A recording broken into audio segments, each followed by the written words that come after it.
Hello guys, balik lagi bersama saya Bes dari Jom Sembang Info.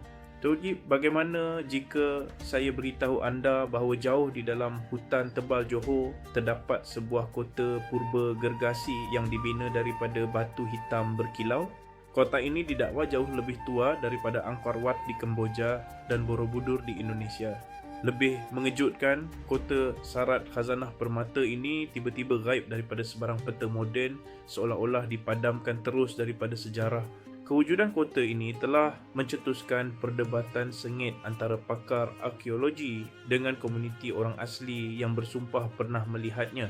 Misteri ini menggemparkan dunia pada tahun 2004 apabila penyelidik Raimi Cheros menerbitkan makalah ilmiah tentang kota Gelanggi.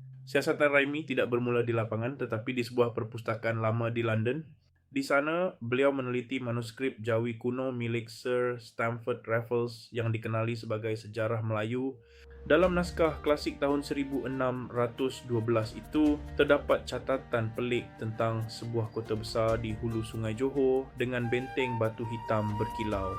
Nama kota Gelanggi dipercayai berasal daripada perkataan Siam kuno Glong Keow yang bermaksud kotak zamrud atau perbendaharaan permata. Raimi menggunakan teknologi pemetaan udara dan imej satelit untuk mengimbas kawasan hutan simpan di sekitar Sungai Madek. Hasilnya luar biasa. Data satelit mendedahkan struktur geometri gergasi yang tertimbus di bawah kanopi hutan seluas 140 km persegi.